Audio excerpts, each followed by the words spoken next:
Imagina só a cena. Rio de Janeiro, 1904. Bondes virando, lampiões sendo quebrados, barricadas nas ruas, gente lutando corpo a corpo contra a polícia. E no meio desse caos todo, sabe o que os jornais da época publicavam? Charges do presidente da República. Dormindo. Isso mesmo, dormindo. Bem-vindo à história mais insana da República Brasileira, onde o cara apelidado de Soneca e Morfeu pelos jornais foi o mesmo que autorizou bombardeio da própria capital. Não estou inventando nada, galera. Estão falando de Francisco de Paula Rodrigues Alves, o 5º presidente do Brasil. E hoje vocês vão descobrir como um homem que parecia o vovô mais pacato do mundo virou protagonista de uma das maiores revoltas urbanas da nossa história. Rodrigues Alves assumiu a presidência em 15 de novembro de 1902, vindo direto de São Paulo, onde já havia sido governador.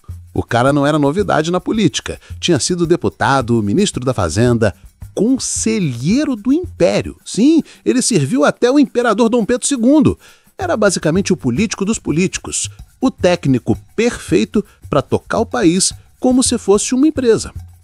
E olha, o Brasil que ele recebeu estava quebrado e doente, literalmente doente.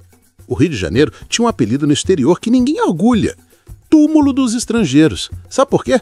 Porque navios recusavam atracar no nosso porto. Tripulações inteiras morriam de febre amarela.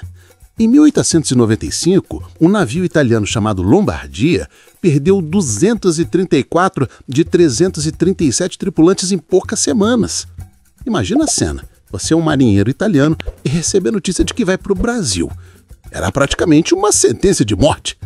Mas aqui vem o plot twist. Rodrigues Alves era conhecido pelo apelido de Soneca justamente porque ele tinha uma personalidade, como eu posso dizer, de contador aposentado. Sério! O cara era descrito como tendo o ar pacatão de provinciano solene. E quando eu chegou no Rio de Janeiro para tomar posse, uma revista chamada O Malho zoou ele sem dó.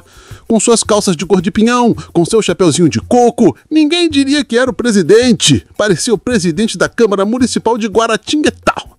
Mas não se deixe enganar por essa aparência de vovô dorminhoco. Rodrigues Alves foi o presidente que decretou estado de sítio, que mandou o exército reprimir manifestações com violência extrema, que deportou centenas de pessoas para o Acre, que na época era literalmente o fim do mundo, e que autorizou, prestem atenção a isso, que um encoraçado da marinha brasileira bombardeasse um bairro do Rio de Janeiro cheio de gente pobre. Isso é real. Um navio de guerra brasileiro, o Deodoro, bombardeou o bairro da Saúde, onde a população negra e pobre resistia nas barricadas. E sabe qual era o crime dessas pessoas? Elas não queriam tomar a vacina, à força. Então temos aqui o paradoxo perfeito. Um presidente pacato, certinho, técnico, que os jornais retratavam como velhinho dorminhoco, mas que, na prática, governou com mão de ferro absoluta. É como se o Brasil tivesse elegido seu avô bonzinho e descoberto que ele era, na verdade, um general impecável. E aí vocês me perguntam: professor, mas como chegamos nesse ponto? O que transformou o Rio de Janeiro num campo de batalha? Calma, porque a história fica muito mais insana. Estamos falando de um plano de transformar o Rio numa Paris tropical, de um médico cientista com poderes quase ditatoriais, de brigadas sanitárias invadindo casas e de uma revolta que misturou pobres, operários, estudantes, militares golpistas e até monarquistas querendo derrubar a República. Segurem nos assentos porque vocês não vão acreditar no que aconteceu nos primeiros anos do século XX no Brasil. Quando Rodrigues Alves assumiu em 1902, ele tinha um plano muito claro: transformar o Rio de Janeiro numa vitrine da modernidade brasileira. E para isso, ele contratou um prefeito chamado Francisco Pereira Passos, que era obcecado pela ideia de transformar o Rio numa Paris tropical. Literalmente. O cara tinha estudado as reformas de Paris feitas pelo Barão Haussmann e pensou: vou fazer isso no Rio, só que no esquema raiz brasileiro. E sabe o que isso significava na prática? Destruição massiva. Pereira Passos começou o que ficou conhecido como Bota Abaixo. E, gente, não é apelido fufo, não. Foi literalmente botar abaixo.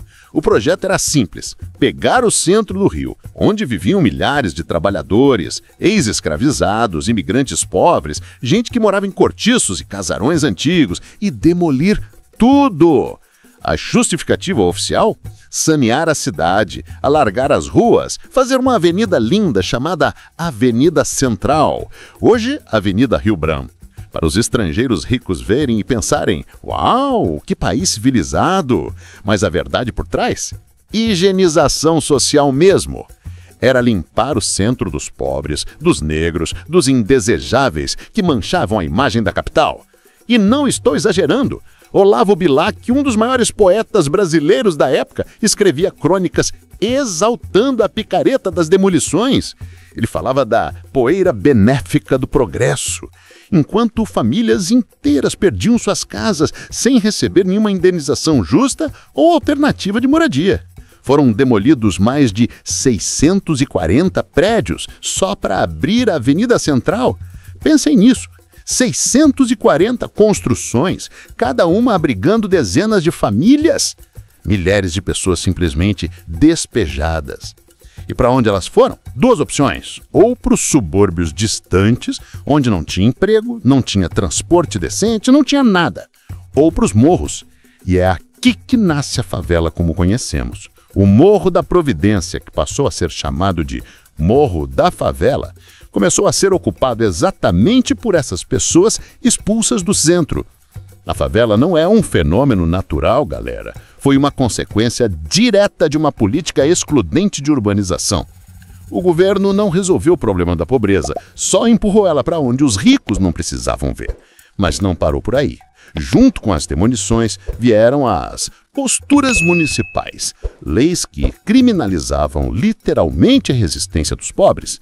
Foi proibido andar descalço, cuspir no chão, jogar lixo na rua, vender coisas nas calçadas, fazer rodas de capoeira, jogar o jogo do bicho. Era o pacote completo de: se você é pobre, você é criminoso. E enquanto isso acontecia, Oswaldo Cruz entrava em cena. Médico, jovem, brilhante, que tinha estudado no Instituto Pasteur na França e trazia as teorias mais modernas da microbiologia. O cara sabia que a febre amarela era transmitida por mosquito, uma teoria revolucionária na época, que a peste bubônica vinha dos ratos e que a varíola só seria controlada com vacinação em massa. E Rodrigues Alves deu poderes absolutos para ele. Oswaldo Cruz virou uma espécie de ditador sanitário, com autoridade para entrar nas casas das pessoas, revirar tubo, jogar mediate nas caixas d'água, destruir objetos contaminados, tudo amparado pela força policial. As brigadas de mata-mosquitos eram grupos de agentes sanitários que batiam na sua porta e, se você não abrisse, a polícia arrombava. Eles entravam nos quartos, mexiam nas roupas íntimas, viravam colchões, quebravam telhas. E estamos falando de uma sociedade extremamente conservadora, onde a honra da família era sagrada. Imagina a humilhação de ter homens estranhos invadindo sua casa, revistando tudo na frente da sua esposa e filhas. O cientificamente correto virou politicamente desastroso. Oswaldo Cruz estava certo sobre os mosquitos e sobre a necessidade da vacinação, mas o método autoritário criou um barril de pólvora prestes a explodir. E em outubro de 1904 veio a faísca que faltava: a Lei da Vacina Obrigatória. 31 de outubro de 1904, o Congresso Nacional aprova a Lei da Vacina Obrigatória. Toda a população do Rio de Janeiro seria obrigada a tomar a vacina contra a varíola. Quem se recusasse, multa, prisão e impossibilidade de trabalhar, casar, matricular os filhos na escola ou viajar. E aí, no dia 9 de novembro, o jornal A Notícia publica o regulamento completo da lei. E quando a população viu os detalhes, foi o caos. A lei dizia que os vacinadores poderiam aplicar a vacina em qualquer parte do corpo, incluindo coxas e nádegas das mulheres. Numa sociedade onde mostrar o tornozelo já era considerado indecência, vocês imaginam o escândalo. Começaram a circular boatos terríveis, que a vacina transformaria as pessoas em vacas, porque era feita com vírus bovino. que era uma conspiração para esterilizar os pobres, que os vacinadores iam desonrar as mulheres. E olha, não era só ignorância popular, não.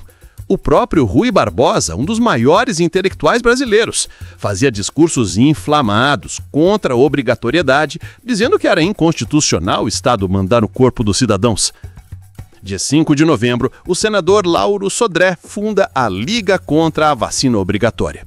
Dia 10, começam os comícios no Largo de São Francisco e, rapidamente, comício vira confronto, confronto vira batalha campal. A população tomou as ruas, e não era protesto pacífico, não. Era guerra urbana. Bondes da Companhia Canadense Light foram virados e queimados, mais de 20 bondes destruídos. Lampiões de gás foram quebrados aos milhares. Por isso a revolta também se chamou Quebra-Lampiões, mergulhando a cidade na escuridão. Barricadas foram erguidas com paralelepípedos arrancados das ruas, trilhos de bonde, sacos de areia, móveis, tudo que pudesse servir de proteção. E aí temos um dos heróis esquecidos dessa história, Horácio José da Silva, o Prata Preta. Estivador, capoeirista, líder comunitário do bairro da Saúde. Ele organizou a defesa do bairro pobre como se fosse um general. Criou um sistema de barricadas tão complexo que a imprensa chamou de Porto Arthur, referência a uma batalha famosa da Guerra Russo-Japonesa que acontecia naquele momento. Prata Preta e os moradores da Saúde resistiram por dias contra a polícia e o exército. Até que Rodrigues Alves, o tal do Soneca, mandou o encoraçado Deodoro bombardear o bairro civil. Um navio de guerra da Marinha, disparando canhões contra casas de brasileiros pobres. Mas tinha mais. Enquanto o povo lutava nas ruas, um grupo de militares tentou um golpe de Estado. Os cadetes da Escola Militar da Praia Vermelha, liderados pelo general Silvestre Travassos e apoiados pelo senador Lauro Sodré, se revoltaram para derrubar Rodrigues Alves. A ideia era instalar uma ditadura militar. Teve tiroteio na Rua da Passagem, em Botafogo. O general Travassos foi ferido gravemente. Rodrigues Alves reagiu com brutalidade total. Decretou estado de sítio, fechou a Escola Militar da Praia Vermelha definitivamente, prendeu centenas de pessoas. E aqui vem a parte mais sombria. Ele deportou 461 pessoas para o Acre sem julgamento, nos porões de navios. O Acre era tratado como uma Sibéria tropical. O lugar para mandar os indesejáveis morrer longe das olhos da sociedade. Prata Preta foi um deles. Nunca mais se ouviu falar dele. Dia 16 de novembro, Rodrigues Alves revogou a obrigatoriedade da vacina. A revolta acabou. Saldo, 30 mortos oficiais, provavelmente muito mais, 110 feridos, 945 prisões e uma cidade destroçada. E a ironia final? Anos depois, quando a varíola voltou com força, a população voluntariamente correu para se vacinar. Oswaldo Cruz estava certo sobre a ciência, mas o autoritarismo destruiu a confiança. E aí, curtiu descobrir a história real do presidente que bombardeou o próprio povo? Essa versão não tá nos livros didáticos assim, né? Mas é essencial para entender o Brasil de hoje. Se você quer mais histórias sem filtro, sem romantização, mostrando o lado B que ninguém conta, deixa o like aqui embaixo, se inscreve no canal e ativa o sininho porque toda semana tem conteúdo novo e explodindo a mente de vocês. E me conta nos comentários, você já tinha ouvido falar da revolta da vacina? Sabia que um presidente brasileiro mandou bombardear a própria capital? E o Prata Preta conhecia esse herói esquecido? Compartilha aí embaixo sua opinião.